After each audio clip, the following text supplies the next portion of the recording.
Bonjour, j'espère que vous allez bien. Moi, c'est Abdel Salim Garba, je suis expert comptable et entrepreneur, initiateur de cette chaîne Réussir au pays. Bienvenue sur ma chaîne. L'objectif de cette chaîne, c'est de parler d'entrepreneuriat, d'insertion professionnelle et de donner de bons conseils en matière de développement personnel parce que je suis convaincu que le développement de l'Afrique ne peut venir que par l'éveil des consciences de la jeunesse africaine et que la responsabilité de développement de ce continent revient à sa jeunesse. La jeunesse africaine doit prendre ses responsabilités pour redonner les couleurs à ce continent. Alors, c'est dans ce cadre que Réussir au pays, dans son initiative de partager des conseils en matière d'entrepreneuriat, d'insertion et de développement personnel, a bien voulu essayer de créer une nouvelle initiative, de rencontrer des entrepreneurs, des personnes qui, de par leur parcours, peuvent nous inspirer et inspirer justement la jeunesse africaine globalement pour nous aider justement à trouver les bons canaux, à avoir les meilleures orientations pour réussir au pays. Parce que c'est une Afrique qui réussit, qui gagne, c'est une Afrique éduquée. Une Afrique éduquée, c'est une Afrique qui est consciente des enjeux et qui prend ses responsabilités pour se prendre en charge. Donc aujourd'hui, on a un très éminent invité, un professionnel aguerri, vraiment, et un entrepreneur professionnel et entrepreneur aguerri, au parcours franchement remarquable. J'ai eu la chance, vraiment la chance de le rencontrer. Et je me suis dit qu'il faut forcément que je le présente dans cette émission, qu'il parle un peu de son parcours parce que je suis sûr que il pourra vous inspirer aussi, tout comme il l'a fait avec nous. Donc, Monsieur Boubacar Sène, bienvenue parmi nous. Merci, Monsieur Garba Salim. Je dis bonjour aux internautes et à tous ceux qui nous regardent. Bonjour. Merci beaucoup d'avoir accepté d'être parmi nous. Alors, M. Boubacar Sène, c'est le président et fondateur de l'Institut supérieur des sciences de l'entreprise, l'IC, qui est au Cameroun, basé à Yaoundé. Et il est également consultant pour la Banque mondiale. Il a un sacré parcours parce qu'il a travaillé avec plusieurs organisations internationales. Il est certifié CIA, donc certifié il a la certification internationale en audit interne. Et franchement, ce serait intéressant, M. Boubacar, qu'on sache qui est M. Boubacar Sène. Merci beaucoup, Salim. Je crois que Boubacar Sène, c'est juste un citoyen sénégalais, n'est-ce pas, qui est né dans un village qu'on appelle Yoff, n'est-ce pas? Il y a de cela quelques 55 années. Et voilà, j'ai fait mon école primaire dans mon village, ensuite au cours Sainte-Marie de Anne, ensuite l'université Cheikh Anta Diop. Par la suite, j'ai fait le CESAC. Okay. Mais entre l'université Cheikh Anta Diop et le CESAC, il s'est passé beaucoup de choses. Parce que quand je suis sorti de l'université, j'ai fait beaucoup de petits travaux, de stages. Et je me suis rendu compte de la nécessité d'aller me reformer encore. C'est dans ce sens-là que je suis retourné à l'ENSUP d'abord. Après une maîtrise en sciences économiques, je suis allé faire de la comptabilité. Et j'ai fait là-bas le diplôme supérieur comptable. Ensuite, je suis entré au CESAC pour faire le DSS d'audit international à l'époque. C'est comme ça qu'il l'appelait. Okay. Voilà, de là, je suis allé dans les cabinets comptables. Voilà, j'ai fait les cabinets comptables avant d'aller dans la Société nationale des eaux du Sénégal. Mais de là-bas, je n'ai pas senti, en tout cas, que j'étais dans mon assiette parce que je voulais aller vers d'autres challenges, voilà, d'autres objectifs. Et c'est comme ça que j'ai cherché à aller dans les programmes de la Banque mondiale, comme RAF d'abord, voilà, responsable administratif et financier, pendant 6-7 ans. Ensuite, j'ai été DAGE de Intra Health, qui est de l'USAID. Et c'est après ça maintenant que je suis allé au Cameroun, dans une organisation internationale qu'on appelle l'OAPI, Organisation africaine de la propriété intellectuelle, où j'étais le contrôleur financier. Je faisais partie de l'équipe dirigeante. Là-bas, c'était donc dans des mandats.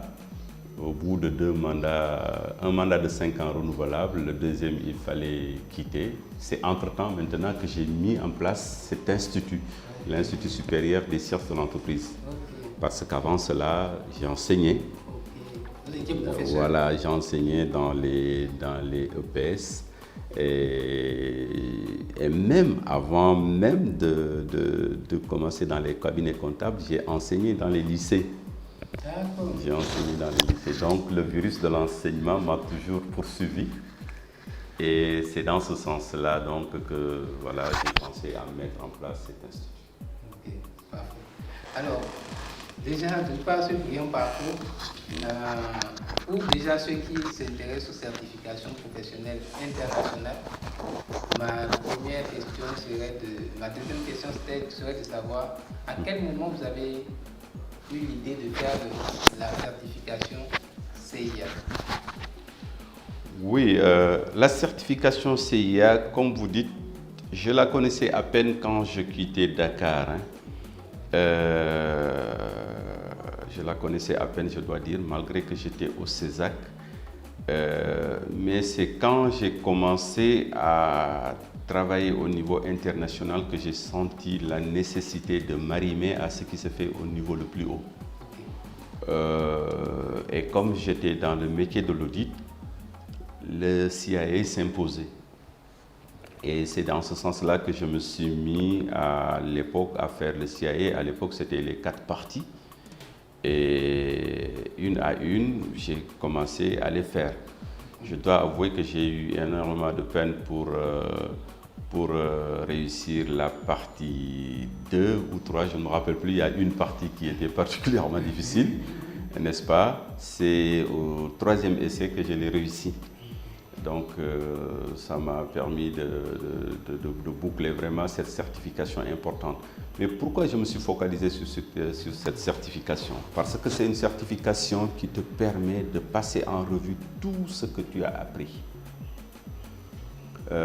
Quel que soit le domaine, tu es appelé à être un évaluateur, tu es appelé à être un auditeur sur ces différents domaines. Tu es obligé de les repasser en revue et d'en connaître les aspects essentiels.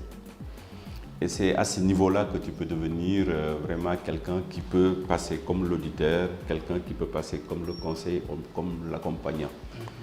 Donc c'est ça qui m'a amené vers le CIA et je ne l'ai pas du tout regretté parce que ça m'a permis sincèrement de mieux maîtriser tout ce que j'ai appris depuis que je suis entré à l'université. Ok. Et dès que vous avez obtenu le CIA, quelles sont les opportunités? C'est ça qui vous a permis de rentrer directement Ah oui, beaucoup d'opportunités avec le CIA.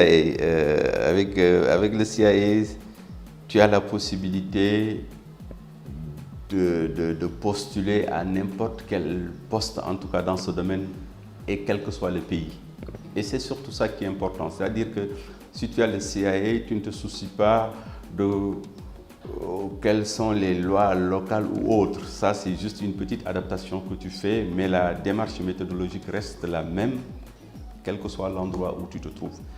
Donc, que ce soit une organisation de production, que ce soit une organisation de service, que ce soit voilà, même une entreprise industrielle, c'est pratiquement la même méthodologie qui est utilisée. Voilà. Donc, c'est ça vraiment l'avantage de ce genre de certification. Okay. C'est ça qui vous a aussi permis de rentrer à l'OAPI? En partie. Je dois avouer que je l'ai complété quand j'étais à l'OAPI. Ah, vous dites? Voilà, j'ai complété quand j'étais à l'OAPI. Mais en réalité, ce qui a facilité mon entrée à l'OAPI, c'est que non seulement j'avais un 3e cycle en audit et contrôle interne, mais aussi j'avais un master en finance d'entreprise. Donc les deux doublés, plus une expérience de chef de service de l'audit interne au niveau de la SONES, plus mon parcours en cabinet, J'avais plus maintenant d'expérience au niveau de la Banque mondiale et de l'USAID. J'avais tous les atouts pour pouvoir entrer dans une institution internationale comme l'OAPI. C'est vraiment très, très brillant parcours, vraiment très inspirant. Oui, brillant c'est trop dire, en tout cas assez remarquable, surtout pour quelqu'un qui est parti de rien du tout. Hein. De rien du tout. Moi, je suis parti d'une famille modeste. Et voilà, mais j'ai cru aux études, j'ai cru à l'effort, j'ai eu de l'ambition dans ce que je voulais parce que je pouvais me contenter d'un poste de chef de service à la SONES qui me conférait une certaine sécurité. Mais en réalité, dans la vie, l'évolution ou en tout cas la réussite ne signifie pas forcément la sécurité. Il faut se défaire de la sécurité et chercher toujours à aller de l'avant. C'est ça qui peut nous garantir qu'on évolue un tout petit peu. Donc, c'est pour dire tout simplement que qui que ce soit peut accéder à ce parcours. Il suffit juste d'y croire, de faire des efforts, d'être persévérant et le reste viendra. Tout à fait. Merci beaucoup. Et aujourd'hui, déjà, par rapport au CIA, quels conseils vous pouvez donner à la jeunesse, ceux qui sont intéressés par les certifications professionnelles internationales? Un petit conseil, un petit message?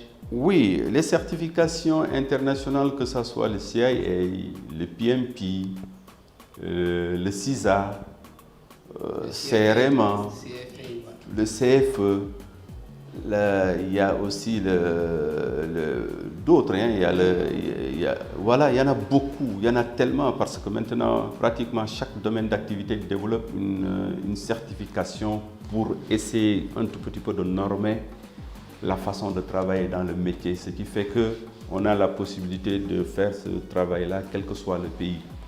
Et c'est pourquoi je pousse tout le monde, tous les jeunes, à tout faire pour faire des certifications. C'est extrêmement important, même si au niveau de votre école, en tant que jeune, ces certificats ne sont pas promus, il faut faire l'effort de le faire en parallèle, parce que c'est ça qui va faire la différence avec ceux qui n'ont fait que les formations ou en tout cas les programmes de l'école. Tout à fait. Ça te donne un plus. C'est la raison pour laquelle d'ailleurs moi au niveau de mon institut, au niveau de IC, je fais tout pour que les jeunes sortent non seulement avec des diplômes mais avec une certification. Parce que ça leur permet d'être sûrs de savoir ce qui se fait au niveau international et de pouvoir également postuler au niveau des postes les plus importants, quelle que soit l'institution, au niveau national comme au niveau international. Tout à fait. Alors, donc, M. Sen, vraiment tout ça c'est brillant, c'est excellent et c'est d'excellents conseils vraiment à la jeunesse qui ne sait pas forcément l'importance justement des certifications. Vraiment, merci beaucoup pour le témoignage, pour justement le message fort justement qu'il leur a adressé. Et comme vous le disiez tout à l'heure, vous essayez à travers l'institut, le lycée, d'intégrer. Donc ce serait bien de nous en dire plus sur l'institut. Qu'est-ce qui vous a donné l'idée de l'institut, de créer un institut des sciences de l'entreprise? Oui, merci beaucoup. L'Institut supérieur des sciences de l'entreprise IC, je l'ai créé à la suite d'un appel qui m'a été fait pour venir enseigner dans un institut supérieur au niveau du Cameroun. D'abord, je recevais chaque année des stagiaires dans mon service et je me rendais compte qu'ils n'étaient pas du tout préparés à exercer sur le terrain le métier qu'ils étaient censés avoir appris au niveau de leur structure. Et au fur et à mesure que je les accompagnais, ce sont les étudiants eux-mêmes qui demandaient « Est-ce que, monsieur, vous pouvez faire quelque chose, peut-être venir à notre école pour nous enseigner un certain nombre de choses ?» Et ils en ont parlé à la direction de leur école et la première école m'a saisi pour me demander si je pouvais les aider à assurer certains cours en matière d'audit interne. C'est par là que j'ai commencé. Donc, j'ai commencé par l'audit et puis ensuite, quand j'ai eu le CIA, j'ai commencé à accompagner les gens qui veulent faire le CIA.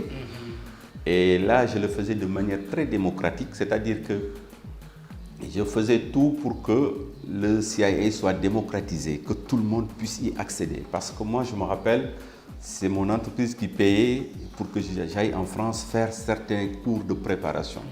3 jours, c'était presque 2000 euros, 3000 euros. Ça, tout le monde ne pouvait pas l'avoir. Et c'est pourquoi quand j'ai décidé de l'enseigner, j'ai mis à 250 000 la contribution pendant 3 mois. Et moi-même, j'achetais tous les supports. Je partageais avec l'ensemble de mes étudiants. Et j'essayais par ce moyen-là de démocratiser vraiment l'accès à cette certification parce que je connaissais vraiment l'importance et je voulais vraiment que tout le monde puisse y accéder. Et donc, c'est dans ce cadre-là que j'ai créé IC. Et quand j'ai créé IC, quelque temps après, la nécessité de l'étendre à l'académique s'est manifestée. C'est dans ce sens-là donc que j'ai cherché une autorisation au niveau du ministère de l'Enseignement supérieur du Cameroun. Et j'ai commencé depuis 2015 à dérouler. Par la suite, maintenant, je me suis allié avec des Français qui ont accepté de délocaliser leur diplôme au niveau de lycée. Et je déroule ces diplômes français avec une touche particulière.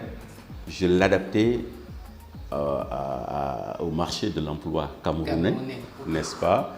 Et également, je faisais tout également pour le développement personnel des étudiants. Parce qu'en réalité, ce qui est important, ce n'est pas les connaissances techniques tout simplement, mais surtout le profil de l'étudiant ici que je voulais donner. C'est un étudiant déjà qui a l'esprit ouvert au monde, qui a l'esprit ouvert à un certain nombre de valeurs, notamment de pragmatisme, de travail, de vision assez grande, assez large, assez dynamique. Donc ça également, donc j'essaie d'accompagner les gens dans ce domaine-là aussi. Voilà. Donc si je devrais résumer ici, c'est vraiment compétences métiers pratiques, mais aussi et surtout arrimer aux standards internationaux et adaptés au marché local également. C'est ça que je cherche à avoir. Donc, Think global and act local. Acte local, yeah. Excellent, excellent. Et vraiment, c'est très intéressant, très inspirant. Et quelles sont les filières aujourd'hui de lycée? Bon, lycée, pour le moment, nous développons 2 écoles. Une école de management et une école d'ingénierie. D'accord. L'école de management permet de faire des licences et des masters sur place. L'école d'ingénierie, c'est juste des classes préparatoires qui nous permettent par la suite d'envoyer nos étudiants dans les grandes écoles d'ingénierie, soit en France, soit au Sénégal, soit au Maroc. D'accord. Voilà, les 2 années sont faites à Yaoundé et l'année de licence est faite dans l'école avec laquelle nous avons un partenariat. Okay. Au Sénégal notamment, nous avons l'IPOA. Maintenant, nous ne comptons pas en rester là parce que dès cette année-ci, nous allons mettre en place une école de droit, okay, n'est-ce pas, qui va déboucher vers une licence de droit des affaires et fiscalité, n'est-ce pas? Et nous allons également développer une école digitale. Super. Voilà, nous allons développer une école digitale qui va un tout petit peu faire dans pratiquement tous les métiers du digital. Mais parallèlement à ça, nous avons un cabinet conseil ou en tout cas une activité de formation exécutive qui fait dans les ateliers du digital. Les ateliers du digital où, par thème, nous formons ceux qui veulent acquérir certaines compétences dans sur le digital et nous les accompagnons. Donc voilà un tout petit peu IC et ses projets. Je ne devais pas dire tous mes projets. Non, mais c'est très bien. Ça permet que les gens soient au courant. Exact. Et ça me fait me demander, est-ce que IC prévoit de venir au Sénégal aussi Ah oui, ça je Pour crois le que marché c'est la sénégalais. question qu'on me pose tout le temps. Voilà, bon, pour un parcours aussi. Exactement. Évidemment, on ne peut pas ne pas penser à faire la même chose dans notre propre pays. J'étais venu à Dakar quand j'arrivais il y a de cela 2 ans parce que tout simplement le ministre de la Santé a voulu faire de moi son conseiller technique. Donc je suis venu et depuis que je suis là, 1 an après la pandémie est arrivée. Avec un ministre de la Santé, on ne peut que s'occuper de ça. Mais mon projet, c'était vraiment de venir mettre en place l'école de Dakar, l'institut que je vais mettre en place à Dakar. Mais sous peu, nous y travaillerons et nous allons le mettre en place pour pouvoir assurer une continuité à ceux qui commencent par là-bas et qui veulent terminer ici. Et à ceux qui sont là également, de pouvoir partager avec eux notre expérience et voilà, leur prodiguer notre accompagnement. Super, vraiment excellent. Merci beaucoup en tout cas. Alors pour faire une deuxième, on va switcher vu nous sommes au niveau de lycée. Oui. Qui dit lycée, fondateur de lycée dit entrepreneur. Oui. Et ce serait bien, vous m'avez dit en off un peu comment, quand vous étiez jeune, vous aviez créé une petite initiative entrepreneuriale avec des amis. Ce serait intéressant de la partager avec les plus jeunes pour qu'ils commencent à comprendre qu'il y a une flamme qui peut se créer déjà dans sa jeunesse. Oui,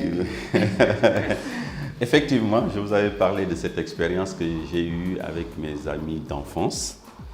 Parce que je suis dans un groupe hétéroclite, des amis, il y en a qui ont fait des études supérieures, mais d'autres n'ont même pas dépassé l'école primaire, mais nous sommes tout le temps ensemble. Et à un moment donné,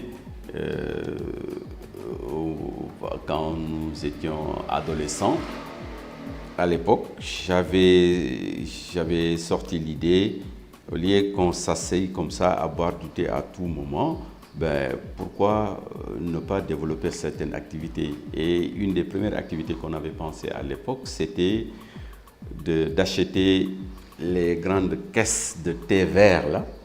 À l'époque, je me rappelle, la caisse coûtait 40 000, je connaissais bien le prix. Je ne sais pas maintenant combien ça coûte. Et l'idée était d'enrober la caisse en tout cas de pouvoir le vendre en une journée.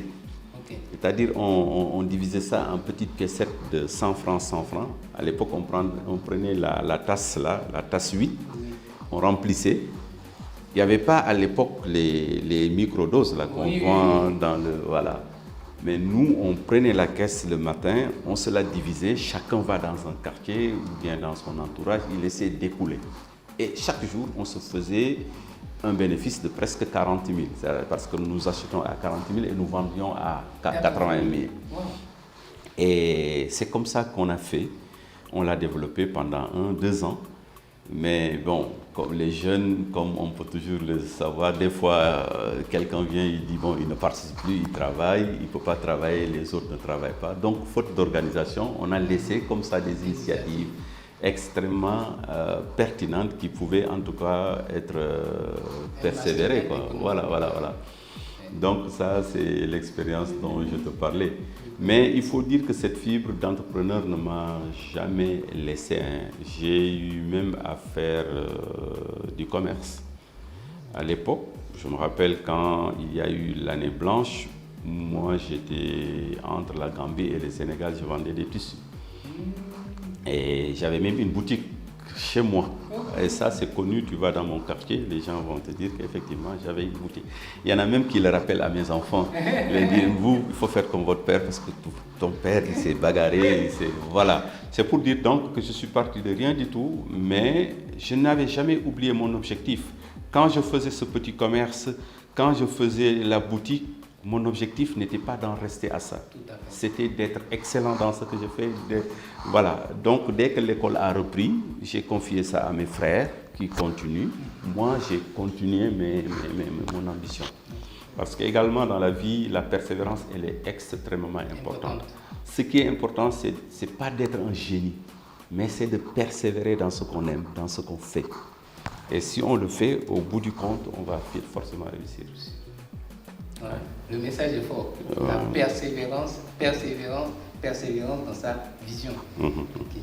Et peut-être aussi donner, en tant qu'entrepreneur, quels sont les challenges, les difficultés que vous pouvez relever, que vous avez déjà, pour que les jeunes sachent aussi que c'est bien d'entreprendre, mais de se préparer aussi psychologiquement à ce qu'il y ait des difficultés qu'il faut surmonter par la volonté, la persévérance, mais au moins avoir une idée pour voir un peu comment s'y préparer un minimum. Oui, moi je pense que pour être un bon entrepreneur, et d'ailleurs même pour être tout simplement un homme qui vit correctement, il faut toujours être positif dans la vie. Ce qui est extrêmement mauvais, c'est de commencer une chose, ou bien même avant de la commencer, de se dire que ça ne va pas réussir. Tu as créé toutes les conditions pour ne pas réussir. Donc, quel que soit le problème, quelle que soit son ampleur, ayons toujours l'approche positive. Dites-nous tout simplement, disons-nous que ça ne peut pas m'empêcher d'y aller. Merci. Je veux investir, mais je n'ai pas de moyens. Je ne me focalise pas sur les moyens. J'essaie de rassembler toutes les conditions autour. Et je vais essayer maintenant, de par ma réflexion, de par mes démarches, à chercher comment faire pour avoir les moyens. Les moyens vont venir compléter. Merci. Tout n'est pas argent. Tout n'est pas argent compté. Non. Tout est question de mobiliser les moyens. Merci. Voilà. Et ce qui mobilise, c'est l'esprit, c'est la réflexion. Merci. C'est l'implication. Merci. C'est la croyance et la persévérance. Si on le fait, forcément, au bout du compte, il y aura quelque chose qui viendra compléter pour que vous alliez le plus loin possible. Et se dire également que Rome n'est pas fait en un jour. Tout à fait. Voilà, Paris n'est pas fait en un jour, comme on dit. Il ne faut pas hésiter à commencer petit. À commencer petit et à apprendre à épargner. C'est extrêmement important. Merci. Notre problème, nous, en Afrique, c'est qu'en général, on vit au-dessus de nos moyens. J'ai 200 000, mais j'ai un salaire de 700 000, mais j'ai un portable de 700 000. Et ça, c'est courant. Il faut limiter les ambitions par rapport à la consommation, mais ne jamais limiter l'ambition par rapport à la vision, par rapport à ce que l'on veut, par rapport aux revenus. Il faut chercher à avoir le maximum de revenus, mais essayer de limiter au maximum les dépenses pour qu'il y ait de l'épargne. Et après l'épargne, on investit. Merci. Si on ne le fait pas, forcément, on sera toujours à la case départ. On ne décolle jamais. Ce qu'on appelle la rat race en fait. Et voilà. Vraiment un message fort, poignant, franchement, et très très inspirant. J'ai l'habitude d'interviewer à la volée, avec authenticité. Vraiment, je suis très vraiment ravi que vous ayez vraiment accepté de partager votre expérience. C'est un parcours aussi brillant. Et puis, ces messages-là, parce que je pense que une fois qu'on entend des gens comme vous qui nous donnent ce genre de messages, qui ont fait leur preuve, ça nous encourage et ça nous pousse à poursuivre sur les voies sur lesquelles... Effectivement, Monsieur Salim, c'est moi qui vous remercie parce que la démarche que vous avez, je pense que c'est la meilleure démarche pour contribuer en tout cas à l'éveil des consciences. Il faut que des jeunes qui ont réussi dans les études montrent que ce n'est pas que par les études qu'on peut réussir dans la vie. Par l'entrepreneuriat, par la prise en charge de nos propres préoccupations et aspirations, on peut bel et bien réussir. Et ça, je pense que c'est une mission exaltante et importante que vous êtes en train de faire, en donnant, en faisant croire aux jeunes qu'on peut réussir au pays, comme l'intitulé de votre émission, que je trouve vraiment inspirant. Et je crois que de ce point de vue-là, nous tous, nous vous disons merci et nous vous soutenons, nous vous accompagnons dans ce que vous faites. Merci beaucoup, M. Sen. Non, merci beaucoup. Merci beaucoup d'avoir pris le temps de nous partager cette expérience. Merci pour les encouragements, pour le soutien, parce que... Non, on est ensemble. Vous savez, vous essayez de...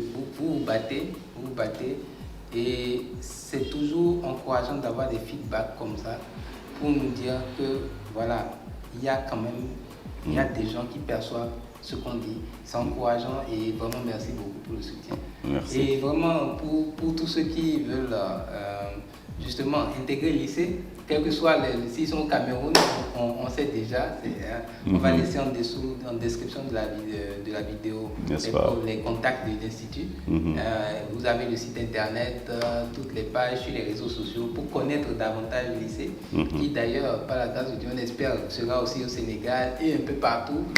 D'ici peu, oui. D'ici peu. Donc, vous pouvez suivre l'Institut et comment il évolue. Je suis sûr qu'avec un dirigeant et une équipe dirigeante aussi visionnaire, que forcément dans les 10, 20, 30 prochaines années, ce sera un institut d'envergure africaine, pourquoi pas mondiale. Et c'est ce qu'on souhaite vraiment à M. Sen. Merci. Merci beaucoup pour le temps. Merci. Ça marche. Et j'espère que les messages de M. Sen vont vous toucher, ne serait-ce qu'un peu. D'accord. L'essentiel, c'est qu'il y ait un minimum d'enseignement à tirer, que ça vous serve d'une façon ou d'une autre et que ça vous aide à progresser dans votre vie pour réussir au pays.